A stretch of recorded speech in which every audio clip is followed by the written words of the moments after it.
우리 좌우 옆뒷 분이랑 먼저 자기 자신에게 한번 좀 인사를 조금 바꾸어서 나는 주님께 선택받은 사람입니다. 자기 자신을 향해서 시작. 나는 주님께 선택받은 사람입니다. 우리 옆 사람을 축복하면서 당신은 하나님께 선택받은 사람입니다. 당신은 하나님께 선택받은 사람입니다. 누구에게 선택됐다는 것은 너무 행복한 일입니다. 그런데 우리 창조주, 우리 인생의 주인 되신 하나님께 선택받았다. 이거는 정말 내 인생에 더할 나위 없는 축복이지요. 여러분, 우리 모두는 하나님께 선택된 자들인 줄로 믿습니다. 우리 지금 이제 마가복음을 살펴보고 있습니다. 오늘 본문 내용을 이렇게 잠깐 살펴보면요. 예수님은 제자들과 함께 다시 바닷가를 찾으셨다고 기록하고 있습니다. 그러자 인근 각처에서 사람들이 예수님께 이제 찾아 나왔습니다. 그 예수님을 찾아 나온 사람들을 보니까 말씀해 보니까 굉장히 적극적이었어요. 예수님을 만지기만 해도 자기의 병이 나을 것 같다는 그런 믿음과 확신을 가지고 서로 먼저 예수님을 만지고 싶고, 그래서 앞에 있는 사람들을 밀치고, 얼마나 절실하면, 얼마나 간절했으면 이 기회를 놓치고 싶지 않은 그들의 어떤 심정이라고 할까요? 그래서 어떻게 해서라도 예수님께 더 가까이 가려고 하는 사람들이 그렇게 몰려왔습니다. 그러는 중에 오늘 우리 11절 말씀에 보면 더러운 귀신 들린 사람은 예수님을 보기만 하며 예수님 앞에 엎드려져서 당신은 정말 하나님의 아들입니다 라고 그렇게 소리칩니다. 그러자 그 귀신에게 예수님은 그렇게 말하지 말라고, 귀신을 향해 그런 말 멈추라고 그렇게 경고하셨다 하는 내용이 오늘 본문의 내용입니다. 이 본문의 내용을 가지고 우리가 조금 한 걸음 더 들어가 보면, 그러기 위해서 한 가지 이제 질문을 통해서 함께 살펴보기를 원하는데, 예수님과 예수님의 제자들은 바닷가를 찾으셨다 그럽니다. 어떤 바닷가일까? 보통 이제 갈릴리 바닷가로 우리가 그렇게 알고 있는데, 다시 찾은 이유가 무엇일까? 몇 가지 이유가 있습니다. 이 바닷가는 우리 사람들의, 그 당시 사람들의, 특별히 갈릴리 지역 사람들에게 생활 터전이었죠. 여러분, 요즘에도 굉장히 오지에서 사는 사람들, 또 바닷가에서 사는 사람들, 또 이 섬에서 사는 사람들, 이런 이제 내용들이 참 많이 올라오는데요. 거기 보니까 특별히 이 바닷가 섬 사람, 어부를 주 어부로 하는 사람들의 그 지역 환경을 보면 가장 넓은 곳이 어딜까? 선착장이죠. 배를 대고, 그래서 배를 타고 나가고 들어오고, 그리고 잡은 그런 어패류 고기들을 거기서 또 이렇게 팔고 하는, 그러니까 그 장소는 항상 넓어요. 그래서 그 섬이나 어부들의 생활 터전에서 가장 넓은 장소, 이거는 부둣가죠. 부둣가. 가장 넓고 가장 많이 사람들이 모여지고 왕래하고 찾아 나오고 또 떠나고 그런 장소가 이 부둣가죠. 부둣가. 생활 터전입니다. 그래서 이 갈릴리 이 바닷가는 어부들의 생활 중심지였고, 그 당시 그 지역의 경제와 생업의 중심지였습니다. 그리고 이 갈릴리는 어떤 이방의 갈릴리라고 해서 어떤 외부 사람들도 많이 오게 되고, 그리고 그 지역은 또 이 다른 마을하고도 갈 수 있는, 다른 마을로 건너가거나 할 수 있기 때문에 이제 다른 지역 사람들도 오게 되는 거예요. 그래서 그 지역을 중심으로 해서 예수님은 복음을 전하시고 또 그런 치유의 사역을 하시게 되었죠. 그러니까 예수님은 그 당시 사람들의 삶의 터전으로 가셨다는 거예요. 여러분, 예수님은 지금도 교회에만 계신 것이 아니라 예수님은 우리의 삶의 현장으로 늘 찾아오셔서 함께 하시는 그런 하나님이신 줄로 믿습니다. 예수님이 다시 바닷가를 찾으신 이유를 생각해 볼 때 또 이 바닷가는 굉장한 상징적인 의미가 있습니다. 예수님의 제자들, 대부분의 많은 제자, 3분의 2가 되는 제자들이 직업이 뭐였습니까? 어부들이었죠. 어부들. 그래서 예수님은 그 제자들을 부르실 때 너희는 더 이상 고기 잡는 어부가 아니고 이제 사람을 낚는, 그래서 사람에게 새로운 길을 열어주고 새로운 삶을 제공하고 인도하는 그런 사람을 낚는 어부가 되게 될 것이다. 그렇게 주님은 말씀하셨죠. 그리고 이 바다는 생명의 근원이지요.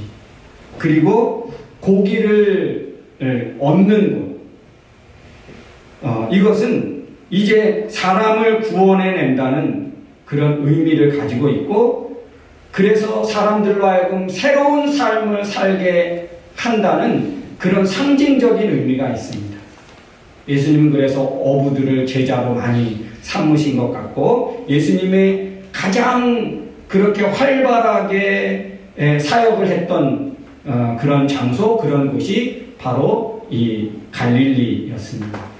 그리고 예수님이 다시 바닷가에 찾은 이유를 한번 더 생각해 보면 이런 이유도 있는 것 같습니다. 왜냐하면 이 당시에 종교, 정치, 경제 중심지는 어디였습니까? 예루살렘이었죠. 예루살렘과 갈릴리는, 예루살렘은 남쪽, 그리고 갈릴리는 북쪽. 이 거리상이 너무 먼 거예요. 그러니까 갈릴리 사람들이 이 생업이 있으니까 예루살렘까지 가서 예배하고 기도하고 어떤 말씀을 가르침을 받고 이게 쉽지 않은 일이죠. 거리상으로 너무 먼 거예요. 그러다 보니까 이 갈릴리 사람들은 어떻게 되었을까요? 갈릴리 사람들은 종교적인 가르침 혹은 또 이 신앙적인 삶과 점점 멀어지게 되겠죠. 여러분, 교회를 멀리하게 되면 우리 신앙이 멀어지고 하나님께로부터 멀어지고 예배가 뜸해지고 예배에 소홀하면 하나님과 멀어지게 될 거거든요. 그러니까 예루살렘 늘 하나님을 기억하고 예배하고 기도하러 가지 못했던 갈릴리 사람들은 심리적으로, 그리고 그들의 형편상 어떻게 됐을까요? 하나님과 점점 멀어질 수밖에 없고, 그러니까 예수님은 어떻게 하셨습니까? 이 갈릴리를 찾아가신 거예요. 그래서 그들에게 하나님 말씀을 전하시고 그들에게 정말 예루살렘에 가지 않고도 하나님을 만나고 하나님을 경험할 수 있는 기회를 제공하신 거죠. 예수님은 이 갈릴리 사람들을 예루살렘으로부터 멀다고 포기하지 않으십니다. 그곳을 하나님 나라를 위한 그런 시작점으로 삼으시고 그곳에 사는 사람들을 하나님의 나라로 초대하는 그런 계기로 삼으신 거예요. 예수님은 그래서 가장 3년의 공생애 동안에 가장 활발하게 말씀을 전하시고 가르치시고 고치시고 했던, 가장 활발하게 사역하셨던 장소가 바로 이 북쪽이요 갈릴리 지역입니다. 예수님은 늘 그곳을 그렇게 찾으셨습니다. 오늘도 예수님은 그 갈릴리를 포기하지 않고 이스라엘으로부터 정치적으로 경제적으로 제외된, 종교적으로 제외된 소외된 이 갈릴리를 예수님이 찾아가셔서 만나시고 위로하시고 치료하시고 이 일을 하셨다는 거예요. 자, 그런데 거기에는 특별히 병들고 귀신 들리고 약한 사람들이 오늘 많이 찾아왔지요. 그러면 왜 예수님 당시에는 예수님 가는 곳마다 치료가 일어나고 귀신이 떠나고 병 고치는 역사가 일어났는데 왜 예수님 시대에는 이런 병자들이 많았을까?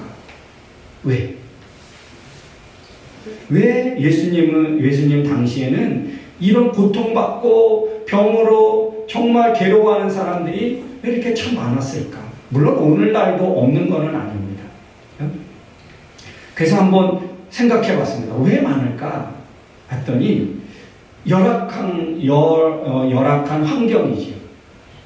물이 오염되거나 그리고 전염병이 굉장히 많았겠죠. 환경적으로 깨끗하지 않으니까 그래서 콜레라라든지 이질 이런 병들이 돌게 되고 그러니까 이런 질병이 굉장히 만연했던 거고 약이 또 그것들을 치료하고 회복되는 약이 그렇게 개발되지 못했고 의술의 그런 기술들이 아직 발전되지 않았던 때죠. 그리고 그 당시에는 먹고 사는 게 영양가 있는 게 아니라 그리고 전쟁도 많고 또 어떤 산업이 발전되지 않으니까 이 먹는 것이 늘 이런 환경의 요인이 굉장히 많았습니다. 일기. 그래서 기근이 든다 그러면 그 한 해 기근이 들었다 그러면 생산이 안 되는 거예요. 농사를 지어서 밀을 수확해서 빵을 만들어 먹고 이게 안 되는 거지. 저축을 하는 저장하는 것도 발전되지 못하니까 한번 기근이 들었다 그러면 그 한 해는 정말 굶어 죽는 사람도 많고 그 다음에 곡식을 거둘 때까지 굉장히 힘든 시기를 보낼 수밖에 없겠죠. 그러니까 면역력이 떨어지겠죠. 그러면 자그마한 병이 오더라도 그냥 더 심하게 아프고 그래서 생명이 길지 못하게 되는 경우가 많았죠. 그리고 전쟁도 많았고 그러니까 부상당하고 아프고 이런 사람들이 얼마나 많이 있었겠습니까? 근데 더한 거는요 뭐냐면 사회적인 어떤 그런 고립이 있는 거예요.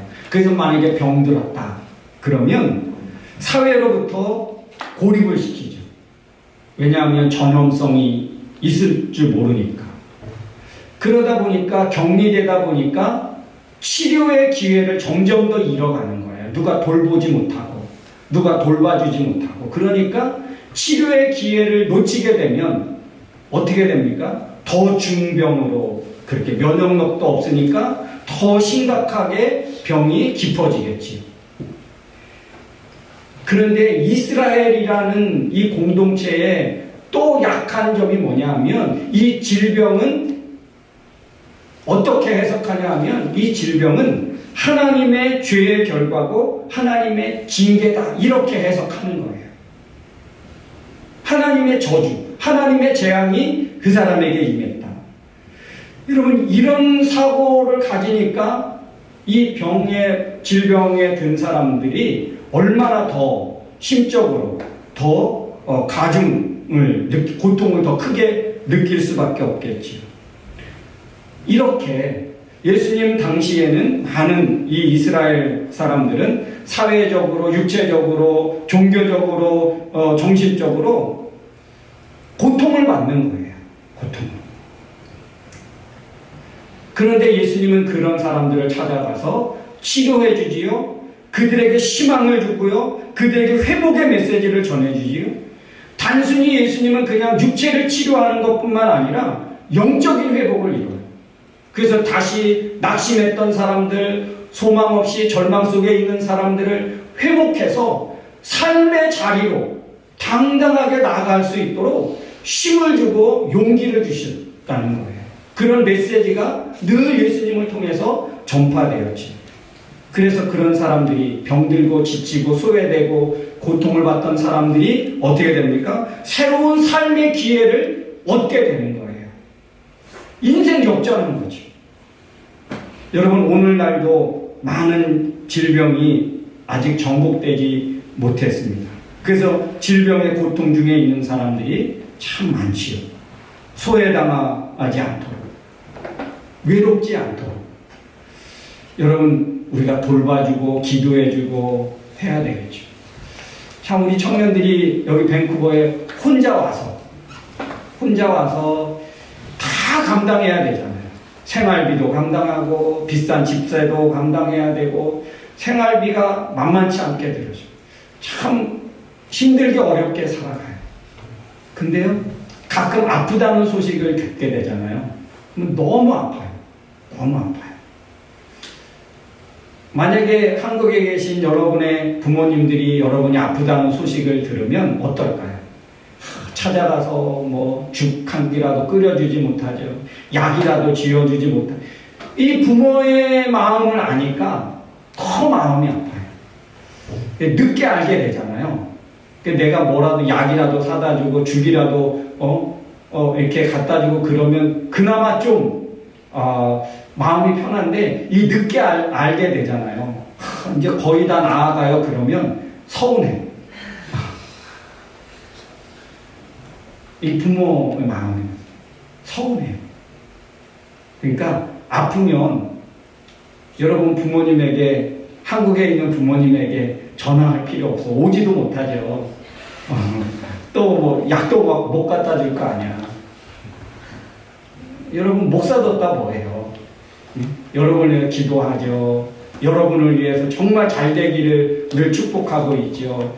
그러면 미리 알게 되면 내 마음이라도 좀 편하게, 내 마음이라도 편하게. 부모가 할 수 없는 역할을 대신했다. 여러분, 부모님들이 여러분이 새벽별 교회 이제 다녀요. 그러면 어떤 마음이 있을까요? 그 목사님이 우리 아이를 잘 돌봐주겠지? 이 마음이 부모들 다 가지고 있다고요. 그런데 혼자 아파하고 있는데 부모들은 뭐라 그랬어요? 그 교회 목사는 뭐 하고 있대? 이런 말을 하지는 않겠지만 마음에 가지고 있으면 목사 체면이 뭡니까? 여러분의 목사 체면을 그렇게 뭉개면 안 되잖아요. 그러니까 아프면 먼저 하면 나 좀 마음이라도 편하게 해주세요. 마음이라도. 돌아봐요. 예수님이 그러셨다는 거예요. 그들을 그냥 지나치지 않으셨어요. 귀신 들린 자, 병든 자, 예수님을 부르고 찾으면 예수님은 그냥 지나치지 않으셨어요. 멈추시고요. 오히려 제자들은 그렇게 하지 말라고, 참전하라고. 그렇게 해도 예수님은 아니다. 그를 데려오라. 그래서 만져주지요. 회복시켜주지요. 위로해주시지요. 예수님은 그런 분이셨어요. 여러분, 하나님을 믿는다는 것이 무엇입니까? 그러면 예수님이 하신 것처럼 우리도 그렇게 따라가는 거잖아요. 하나님 앞에 선택받았다는 것. 그것은 너도 나처럼, 너도 내가 기뻐하는 것처럼 그렇게 하라고 하나님이 선택하신 거예요. 예수 그리스도의 삶을 하나님의 마음을 가지고 서로 관계하라고, 그래서 우리를 선택하신 거 아닙니까? 그러면 우리가 그렇게 해야죠. 그렇게. 여러분, 혹시 질병으로 육체적이거나 정신적이거나 스트레스를 너무 받았다. 그러면 여러분, 고생하고 있는 사람이 혹 있다면 하나님이 초대해 주셨다고 생각하고 여러분 주님을 더 가까이 할 수 있기를 주님의 이름으로 축복합니다. 네. 여러분, 우리 교회는 가족 같잖아요. 가족. 그러니까 그냥 가족이라고 생각하고 그냥 너무 스트레스를 많이 받았다. 그러면 누구에게라도 전화해서 같이 식사라도 하고 같이 차라도 마시고, 여러분, 우리 그리스도 안에서 한 형제가 됐다는 것, 이것은 오늘 예수님의 삶의 원리를 따라가는 거예요. 예수님은 이렇게 고통받는 사람들을 절대 외면하지 않았어요. 당시 이스라엘 종교 지도자들처럼 하나님의 저주와 징계를 받았다라고 그렇게 평가하지 않으셨어요. 오히려 고통받고 아파하고 있는 사람들을 예수님께로 부르시는 초대의 기회가 되었고요. 그래서 예수님께로 나오는 사람들마다 누구를 막론하고 심지어는 로마 백부장의 하인이라 할지라도 백부장의 아들이 아니어도 백부장의 하인이라 할지라도 예수님은 가셨어요. 고쳐주셨어요. 세 번째 질문을 함께 나누기를 원하는데요. 오늘 그 10절, 11절 말씀에 보면 11절, 12절 말씀에 보면 그래요. 귀신을 향해서 당신은 하나님의 아들입니다 라고 하니까 그렇게 하지 마라. 아주 경고합니다. 다시는 너는 그 말을 하지 말라. 이렇게 경고하십니다. 왜 그랬을까요? 예수님을 막 드러내면 당신은 하나님의 아들이십니다. 당신은 메시아입니다. 자기 입으로 말하기는 조금 그러니까 막 주변에서 그렇게 해주면 맞아 잘하고 있어 막 그래야 되지 않을까요? 근데 당신은 하나님의 아들입니다 라고 하는 거를 특별히 악한 귀신들이 말할 때는 경고하십니다. 하지 말라. 왜 그랬을까요? 아무리 맞는 말이라도 악한 귀신에게 증언받는 것을 허락지 않습니다. 왜요? 왜? 귀신은 거짓과 혼돈을 만들어내는 존재예요. 거짓을 만들어내고 사람들을 혼란하게 만드는 그런 존재라는 거예요. 그런데 이 귀신의 증언이 진리로 받아들여진다? 이것은 예수님 자신의 정체성과는 완전 배치되는 거죠. 세례 요한을 통해서 증거되는 것이라면 얼마든지. 그런데 악한 귀신이 예수 그리스도의 정체를 말한다. 그것이 참 맞는 말일지라도 예수님은 그거를 금하셨습니다. 귀신은 그래서 귀신이 왜곡시키고 귀신도 제대로 말하네. 그러면 귀신이 하는 모든 말이 또 그렇게 될 가능성이 충분히 있잖아요. 그러니까 거짓된, 그러니까 우리가 정말 잘 살아요. 그리스도인들이 이 말에 힘이 있고 말에 능력이 있으려면 평상시에 우리가 잘 살아야 되는 거예요. 늘 악한 사탄 같은 말만 하다가 어느 날 너 교회 하나님 믿어야 돼 그러면 그게 진실로 안 받아들여진다는 거예요. 그러니까 우리가 늘 말하는 것도 또 함께 나누는 것도 정말 진실한 나눔이 있고 진실해야 그 사람의 말에 신뢰가 가고 능력이 되는 거예요. 맞아. 너 말이 맞아. 그런데 늘 거짓말하고 늘 사람을 악하게 말하고 그러다가 하나님 믿어야 돼. 너 하나님 믿으라는 거야. 그러면 그게 옳게 들려질까요? 안 들려진다는 거예요. 그리고요, 귀신에 이렇게 예수님은 그래요. 또 병자가 낫잖아요. 병자가 나는데 그 나은 사람이 가서 나 예수님이 고쳐주셨어. 막 이렇게 전하는 것도 예수님은 말리십니다.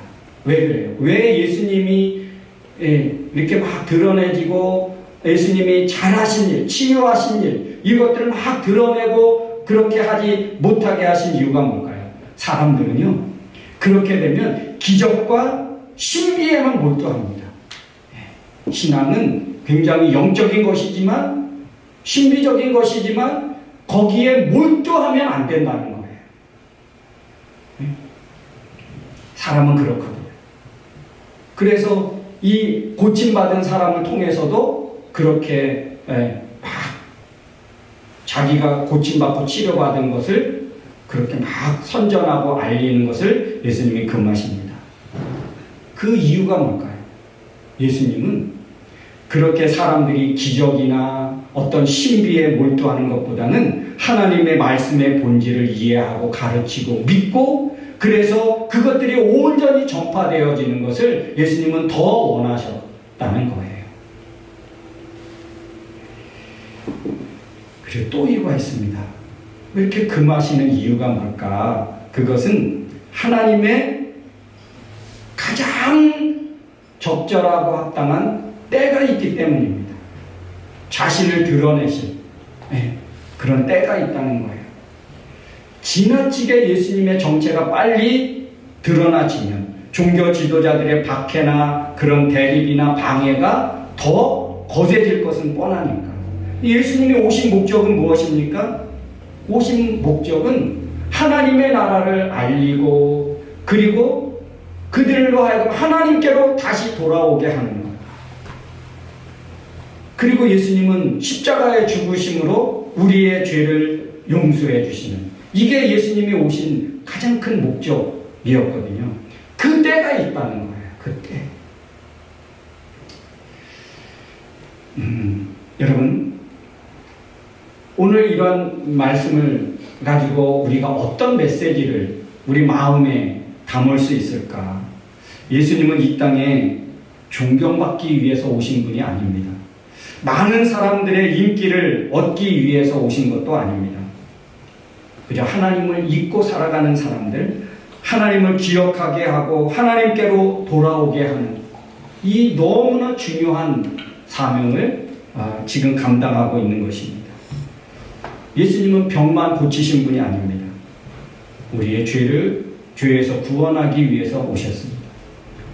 사람이면 당연히 사람 대접을 받아야 되는데 그러지 못한 환경에 처한 사람들, 외면당하고 소외당하고 버려진 사람들, 쓸쓸하게 정말 인생을 하루하루 힘겹게 버텨나고 있는 그 사람들, 그들을 외면하고 그들 고통의 자리에 그저 내버려 두시는 그런 분이 아니고 예수님은 고치시고 위로하시고 다시 새 힘을 주시는 그런 분이십니다.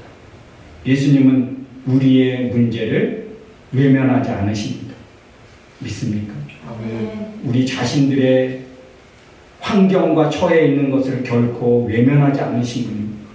예수님은 그들을 기꺼이 당신의 나라로 초대하신 거예요. 하나님의 은혜의 나라, 하나님의 평강의 세계로 지금도 초대하고 계셨고 하시고 여러분 그 당시에 많은 어렵고 고통받는 사람들을 초대하셨습니다. 예수님은 그러셨잖아요. 건강한 사람들에게는 의사가 필요 없고 병든 자에게나 필요 있다고요. 예수님은 인생의 문제가 있어서 주님을 더 필요로 했던 사람들, 더 간절히 적극적으로 예수님께 더 가까이 나온 사람들, 그 질병 때문에 예수님께 더 가까이 나가게 되는 그런 기회를 맞은 계기가 된 사람들, 거부하지 않으시고 기꺼이 당신의 나라로, 당신의 품으로 초대해 주신 분이십니다. 예수님께 초대가 되었습니다. 그것은 사람답게 사는 것 이상의 삶, 인정받고 높임받는 것 그 이상의 세계로 우리를 초대하신 것입니다. 어렵고 힘든 문제가 있습니까? 그것은 하나님이 지금 나를 초대하고 있구나. 그렇게 생각하셔도 됩니다. 그래서 마태복음 11장에 이렇게 말합니다. 인생에 수고하고 무거운 짐진 자들아 다 내게로 오라. 하나님이 초대하고 계시지요. 그 하나님의 초대하고 계시다는 것을 알았다면 어떻게 해야 될까요? 오늘 바닷가에서 수많은 사람들이 예수님을 만지기라도 하면 내 병이 낫겠다는 얼마나 필사적으로 밀고 미쳤습니다. 배 한 척을 따로 준비할 정도로 필사적으로 예수님을 만나야 되겠다는 그 절박감이 있었죠. 근데 여러분, 우리에게 이들과 같은 절박함이 있습니까? 난 오늘 정말 주님을 만나야 돼. 내 인생에 주님을 만나지 않으면 소망이 없어. 내 인생의 이 힘든 문제 해결할 수가 없어. 그런 절박감이 있습니까? 육체의 질병이 있어야지만, 정신적으로 그런 고통이 있어야지만, 하나님의 초대하셨는데 여러분 거부하시겠습니까? 에이, 될 대로 되라.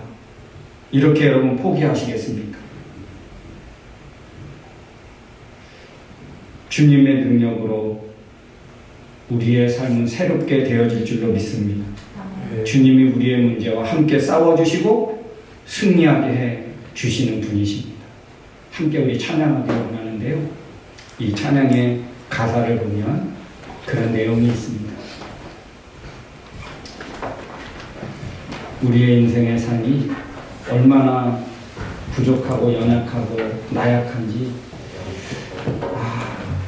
하나님이 대신 싸워주시지 않으면 안 되는 그런 존재라는 것을 오늘 우리가 함께 고백하면서 내게 허락하신 시련을 통해 나의 믿음 더욱 강하게 자라나고 험한 산과 골짜기 지나는 동안에 주께 더 가까이 나를 이끄시니 내가 겪는 시험이 어렵고 힘겨워도 내 주님은 그 문제보다 더 크신 분입니다.